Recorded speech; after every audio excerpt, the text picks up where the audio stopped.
And now, a rabbit from a hat! Allergic! Presto? Nickelodeon, waiting for you every day. Nickelodeon. So, get ready for the first and last time that you're ever gonna hear about this one. The X's was a short-lived Nicktoon that came out in 2005, and it gets very little recognition even to this day.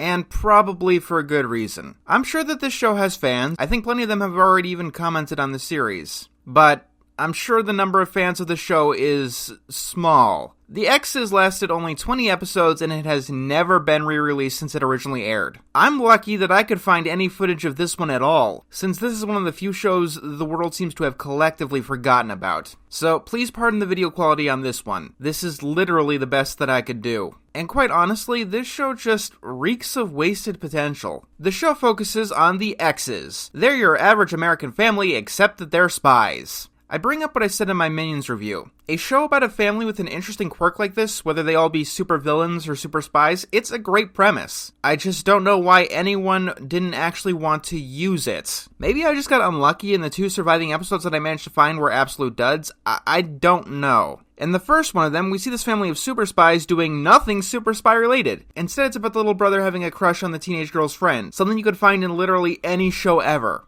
Being a spy is barely even mentioned here, and going through the episode list, a lot of them seem to be on that same level. The second episode is about them going against their super spy rival, and promptly getting their asses handed to them, repeatedly. The biggest problem that I can tell that this show has is a trapping that a lot of this high-concept stuff tends to have. And that's that the characters are very, very rote. The father of the X's is your typical cartoon father, a strong man who is stupid and having nothing else about him. Him being a spy doesn't add anything at all. It's the same with the typical cartoon mom, the typical cartoon teenage daughter, the typical cartoon bratty son. The X's is a cartoon that barely even tries, to the point where I'm actually having difficulty thinking of anything else to say about it. There's a reason why no one talks about this show anymore. I mean, I've seen plenty of other shows that have been lost to sands of time, like Robot Jones or Little Clowns of Happy Town, but honestly, the X's is on another level. The only reason that people ever bring this one up is to say, hey, I remember that, or what was that about again? I'll tell you what it was about. It was about crap. Each of the 20 episodes is 11 minutes of crap that even the people around the time don't really remember. The art style I'm not the biggest fan of either. I don't know, the character designs don't really do it for me. The heavy shading and no outlines tries to give off a dark and mysterious vibe, but that's something that the writing can't justify. Oh yeah, then there's the writing. It's not very good. The humor of the show is bad. There are plenty of times where they try to tell jokes,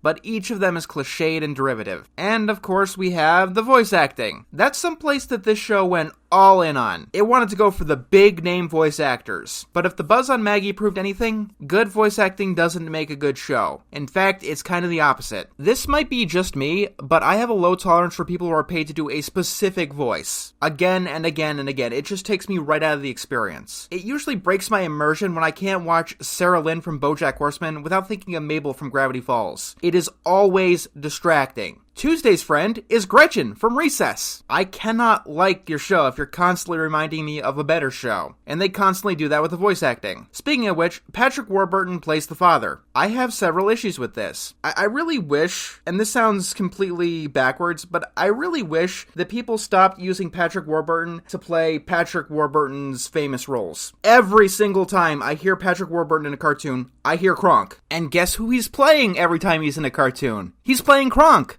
Another version of Kronk. Again and again and again and again. It's getting old. This is just Kronk that another show stole. Every single time I hear Patrick Warburton playing the same exact role. Cartoons like this just take character acting to another level. Even if that's not true, it's just always the same problem. Not helping is the voice is incredibly similar to Archer's voice from, well, Archer. You know, another cartoon that coincidentally happens to star spies. Maybe The X's is some weird sequel or prequel, or Archer settled down and married and had some stupid kids with no personality. So if you find yourself lost in this confusing world and you somehow end up wondering what happened to The X's, let me give you the answer. No one cared because there's nothing to care about. I want to keep these videos around 10 minutes, but there's just nothing to say here. And no, it's not because I only got a few episodes. I can tell that the rest of the show is like this. The quality of both of the episodes are quite consistent. The villain is an electric ball lava lamp thing that's memorable, I guess, but even after watching this show, I don't remember anything else about him. I mean, if you look at the episode synopsis, we've got an episode about the two kids being forced to share a room, a prankster being forced to give up pranks, the old if someone picks on you, that means they like you chestnut, the chestnut that needs to die in a fire. Look, if you're interested in family spy fun,